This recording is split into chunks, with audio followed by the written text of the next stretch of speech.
नमस्कार दोस्तों, मैं पुरुषोत्तम प्रजापति स्वागत करता हूं K2S न्यूज़ चैनल में। आज हम मिलाने जा रहे हैं आपको गंगापुर सिटी। एक गंगापुर सिटी के महान कवि हैं जो चर्चित है, जिनका नाम है गोपीनाथ चर्चित, जिन्होंने गंगापुर सिटी के इतिहास के बारे में काफ़ी जानकारी इकट्ठी कर रखी है। कुशालगढ़ से गंगापुर सिटी का सफ़र इनको पता है। तो यहाँ का एक पर्यटक स्थल है धुंधेश्वर धाम। तो उनसे जानेंगे कि धुंधेश्वर धाम के बारे में उन्होंने क्या जानकारियाँ हैं, हमारे जो दर्शक हैं उनको उसके बारे में क्या जानकारी दे पाएंगे। आइए जानते हैं गोपीनाथ चर्चित जी से का K2S न्यूज़ चैनल में। सर, आप बताएंगे हमारे दर्शकों को कि धुंधेश्वर जो धाम अपना गंगापुर सिटी का एक पर्यटक स्थल है, वो यहाँ एक अपने एक अनोखे अंदाज में जाना जाता है। तो उसके बारे में आप कुछ दर्शकों को बताएंगे सर कि उनका क्या इतिहास रहा है। देखिए साहब, यूँ तो ये जो पहाड़ है ना, ये अरावली पर्वत श्रृंखला की एक श्रेणी है जी ये तो है अपने आप में प्रकृति के रूप में बनी हुई है। लेकिन ये धुंधेश्वर धाम नाम क्यों पड़ा? यहाँ धुंधीमल एक संत हुए थे लगभग 500 वर्ष पहले। तो धुंधीमल संत ने यहाँ तपस्या की जी सर। और उन्होंने लंबे समय तक तपस्या की, तो इसलिए इसका नाम धुंधेश्वर पड़ गया। और धुंधीमल जी की एक ऊपर समाधि बनी हुई है। ऊपर जाओ आप, अब भी एक स्थान बना हुआ चौतरा, वहाँ उनका त्रिशूल गड़ा हुआ है। वहाँ वो तपस्वी थी। लेकिन वो ऊपर पहाड़ पर थे और नीचे पानी था।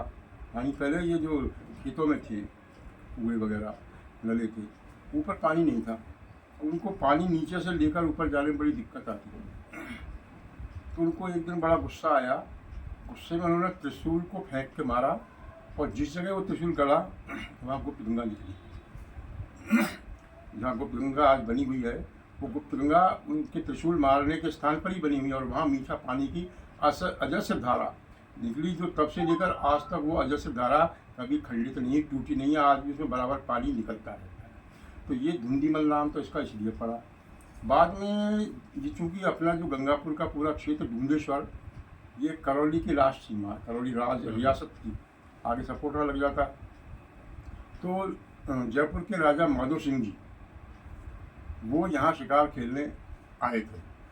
तो उनको लगा कि यहाँ कुछ अपन शिकार गाह बनाए, और यहाँ कुछ जंगल तो उस समय थे ही। यहाँ बस्ती तो बाद में बसी है, गंगापुरी बहुत बाद में बसा। लेकिन उनको यहाँ जो शिकार के लिए जैसा जंगल चाहिए था ना, बीहड़ जंगल, ऐसा नहीं लगा यहाँ। बाद में खैर उन्होंने उसको माधोपुर का चयन किया यहाँ की जगह। लेकिन यहाँ धुंधेश्वर के इस पहाड़ में उन्होंने स्थान बनवाए। उनकी कचहरी आज भी बनी हुई है। धुंधेश्वर में एक कचहरी का स्थान है। वहाँ आकर के वो जयपुर से जब आते हैं, वहाँ एक गोविंद देव जी का मंदिर भी है। गोविंद देव जी जयपुर राजाओं के इष्ट देव हैं। तो जयपुर में भी है उनका मंदिर गोविंद देव जी का। यहाँ भी उन्होंने गोविंद देव जी का मंदिर बनवा रखा। उसके दर्शन करते, फिर वो कचहरी की इजलास में बैठते और वहाँ सुनवाई करते थे। यहाँ के जो गणमान्य लोग थे उस समय, यहाँ मुनीम हुआ करते थे, तो मुनीम उनका प्रतिनिधित्व करते थे। वहाँ के जो जयपुर राजा का प्रतिनिधित्व वही करते थे। वहाँ यहाँ की जो प्रशासनिक व्यवस्था और भेज उगाई का काम था, वो मुनीमों के द्वारा ही होता था। तो वो लोग वहाँ बैठते और वहाँ सारे सरकारी निर्णय किया करते। बाद में यहाँ की जागीर को दे दिया जयपुर के दीवान थे खुशहाली राम हल्दिया। वो खंडेलवाल महाजन थे तो महाजन, लेकिन उनका व्यक्तित्व और उनके कर्म देखो ना, बड़े शौर्य वाले लोग थे। वो बड़े पराक्रमी शौर्य वाले लड़ाकू। वो सेनापति रहे जयपुर के। और उन्होंने जो तुंगा का मराठाओं से युद्ध हुआ जयपुर की सेना का, तो तुंगा में लड़ाई में उन जो खुशहाली राम के भाई थे बिचले दौलत राम हल्दिया, उन्होंने सेनापति रहे, उसमें लड़ाई लड़ी।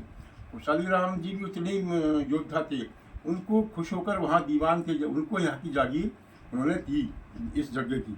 लेकिन ये जगह क्या है, निर्जन थी उस समय, बस्ती नहीं थी। गंगापुर से पुराना तो उदय कला गांव है। ये उदय जो गांव है, ये गंगापुर से बहुत पहले का है। और उदय परगना कहलाता। परगना मतलब जैसे पंचायत समिति टाइप थे। इसके अंदर छोटे छोटे मौजा मैंने गांव उर्दू के शब्द है, उस समय छोटे छोटे मौजा होते थे। तो हमारे यहाँ का जो नामनेर है, केरिच के सामने जो कब्रिस्तान है संतोषी माता मंदिर के सामने, वहाँ आज भी लिखा है नामनेर गद्दी कब्रिस्तान, आज भी लिखा है वहाँ।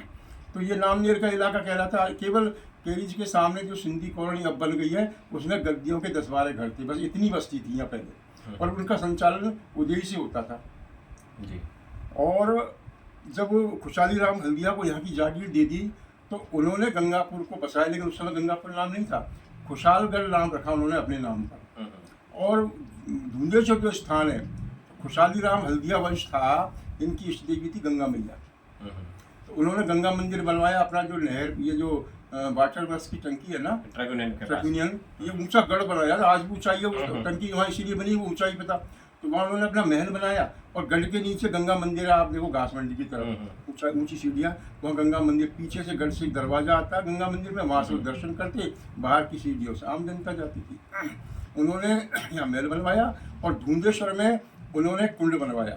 कुंड उनका ही मेरे पास में पृथ्वीराज रासो एक किताब है, जो पृथ्वीराज रासो वो थे आपके अलवर के राजा, नरुका वंश है उनका।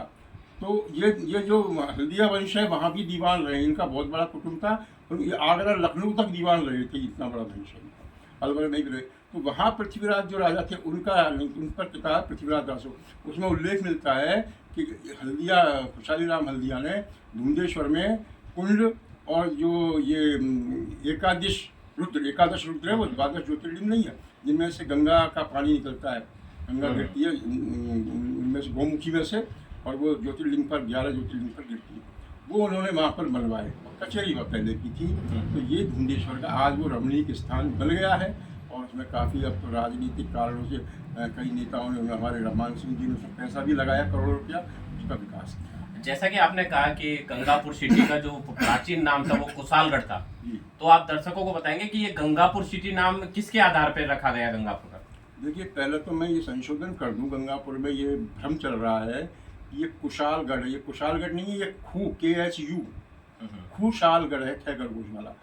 पुराने ग्रंथों में नाम खुशहाली राम मिलता है, कुशाल तो अब इन्होंने पता नहीं नासमझी के कारण या अज्ञानता के कारण कुशालगढ़ लिख दिया, जगह जगह कुशालगढ़ क्लब और कुशालगढ़ ये बना दिया बाबा शाम का मंदिर। एक्चुअली में खुशालगढ़ है कर दिया। मैंने अपनी किताब जो लिखी है गंगापुर का इतिहास, उसमें खुशालगढ़ का वंशावली है पूरी खुशालगढ़। तो ये तो थोड़ा सा। दूसरा क्या है कि जो ये गंगापुर जो बना, पहले तो खुशालगढ़ था, लेकिन बाद में जब खुशहाली राम जी की मृत्यु से लड़ाई में मरे थे, फतेहपुर सीकरी के पास एक सैयदपुरा एक स्थान है, फतेहपुर सीकरी दक्षिण में, तो वहाँ उन्होंने मुगलों से लड़ाई लड़ी और जयपुर राज की तरफ से, तो वहाँ उनकी हत्या हो गई थी, बलिदान दे दिया, वहाँ उनकी तकलीफ बनी हुई है आज भी। उनके बाद में उनके जो बेटे थे चतुर्भुज खंडे ये थे हल्दिया, वो आ गए 1841 में। तब गंगा मैया थी उनकी, तो उन्होंने गंगा मैया के नाम पर गंगा मंदिर था, इसका नाम गंगापुर कर दिया, और लेकिन सिटी नहीं लगा था, गंगापुर था दूर। अच्छा, इससे ही पहले एक इतिहास हो रहा है, खुशहाली राम से पहले यहाँ गुजर आकर के बसे। गुजर जो ये है ना आपके इसमें रहते हैं, घास मंडी में, इधर गुजर पाड़ा है, कटारिया गोत्र के, उनके पूर्वज थे बाबा बल्लू पटेल। वो बयाना के पास सेती गांव, बहुत बड़ा गुजरों का गांव, अब देवताओं का स्थान है, उनके देव का। वहाँ से वो घूमते हुए निकले, वहाँ से पहले ये क्या है, अपने पशुओं को लेकर चराने को निकल जाते झोपड़ियों में, जहाँ जचा वहाँ रह लिए कुछ। तो ये घूमते घामते ये भरतून गए, भरतून से कांचरौली आए, कांचरौली से फिर गंगापुर आकर के जो कल्याण जी मंदिर के सामने टीला है जहाँ रहटक झूले लगते हैं मेले में, वो ऊंचा स्थान था, बहुत ऊंचा। उस ऊंचे स्थान पर के आकर के उन्होंने अपनी झोंपड़ी डाली, खुशहाली राम के आने से 10 साल पहले। तो वहाँ उन्होंने जब झोंपड़ी डाल ली तो उसका नाम रखा घुड़गियों की ढाणी।